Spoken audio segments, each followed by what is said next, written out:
ఉమ్మడి రాష్ట్ర రాజకీయాలలో ప్రముఖ నాయకుల్లో ఒకరిగా ఉన్న నాయకుడు ఆనం రామనారాయణ రెడ్డి గారు వారి నియోజకవర్గం ఇది. వారు మన దగ్గరే ఉన్నారు. ఈ ఎన్నికల్లో ప్రచారం ఎట్లా జరుగుతున్నది, తాను ప్రాతినిధ్యం వహిస్తున్న పార్టీ పరిస్థితి ఎట్లా ఉంది, ఎన్ని సీట్లు గెలవబోతున్నది, నెల్లూరులోనూ మిగతా రాష్ట్ర వ్యాప్తంగా దాని ప్రభావం ఎట్లా ఉన్నది, కాబోయే ముఖ్యమంత్రి ఎవరని వారు అనుకుంటున్నారు, వారిని అడిగి తెలుసుకుందాం మనం. సార్ నమస్కారం అండి. సార్, నెల్లూరు జిల్లాలో ఎన్ని స్థానాల్లో వైసీపీ గెలుస్తారనుకుంటున్నారు? మా జిల్లాలో ఉన్నది 10 స్థానాలండి, 2 పార్లమెంటు, మొత్తం 12 స్థానాలు వైఎస్ఆర్ కాంగ్రెస్ పార్టీ గెలుస్తుంది. ఈసారే కాదు, పోయినసారి కూడా గెలిచాము. ఈసారి కూడా ఖచ్చితంగా 10కి 10 ఎమ్మెల్యే, 2 పార్లమెంట్ స్థానాలు గెలుస్తుంది.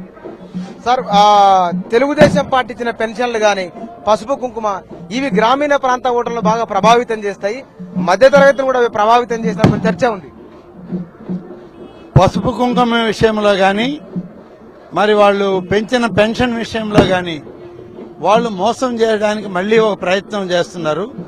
ఇప్పటికి 5 ఏళ్లు మేము మోసపోయింది చాలు, మళ్లీ వాళ్ళు చెప్పే మాటలు విని మేము మోసపోవడానికి సిద్ధంగా లేమని ప్రజలు ఇవాళ నిర్ణయించుకున్నారు. కేసీఆర్ ప్రభావం ఏమన్నా ఇక్కడ ఉంటుందా? ఎందుకంటే జగన్ తో కేసీఆర్ దోస్త్ అంటే చంద్రబాబు నాయుడు పదే చాలా మీటింగ్లలో వాళ్ళు ఒకటైపోతారు, మనకు నష్టం చేస్తారని చెప్తున్నారు కదా, ఆ ప్రభావం ఏమైనా ఉంటుంది అనుకుంటున్నారు? ఆ ప్రభావం ఏమీ ఉండదు. ఇదే కేసీఆర్ తో హరికృష్ణ శవం పక్కన కూర్చొని శవాల మీద పేలాలు ఏరుకున్నట్లు చంద్రబాబు నాయుడు మేమందరం కలిసి పనిచేద్దాం ఆయనే మాట్లాడాడు. ఇవాళ సిగ్గు లేకుండా మాకెట్లా ఆపాదిస్తాడు అది? ఈసారి సార్, మీలాంటి సీనియర్లు చాలా మంది వైసీపీలో ఉన్నారు కదా, ఈ తరంలో కొత్త తరం వస్తున్న వాళ్ళు నిజంగా మునుపటి కంటే ప్రజల ఆలోచన కొంత మారింది కదా, ఈ మారిన ఆలోచనను ఒక సీనియర్ రాజకీయ నాయకుడు మీరు ఎట్లా దీన్ని అంచనా వేస్తారు?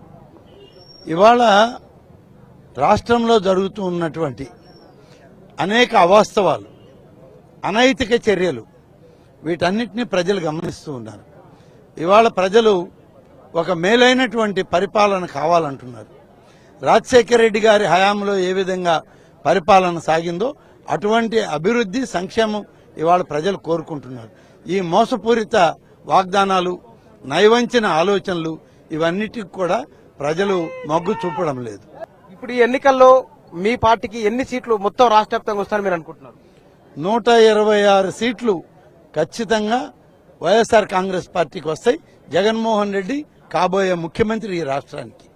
జగన్మోహన్ రెడ్డి ఒక్కడే ఈ రాష్ట్రాన్ని పరిపాలించగలడు, కాపాడగలడు అనేటువంటి విశ్వాసం ప్రజలకు ఉంది. వెంకటగిరి నియోజకవర్గ ప్రజలకు మీకు ఎందుకు ఓటేయాలి, వస్తే మీరేం చేస్తారు? వెంకటగిరి నియోజకవర్గ ప్రజలకి నాకు చాలా కాలం సంబంధం ఉంది. ఆ సంబంధ బాంధవ్యాలు కొనసాగుతాయి. జగన్మోహన్ రెడ్డి మీద నమ్మకం, విశ్వాసం ఉంది. డాక్టర్ వైఎస్ రాజశేఖర రెడ్డి గారి హయాంలో ముఖ్యమంత్రిగా ఆయన చేసిన కొన్ని పనులు ఇక్కడ ఉన్నాయి.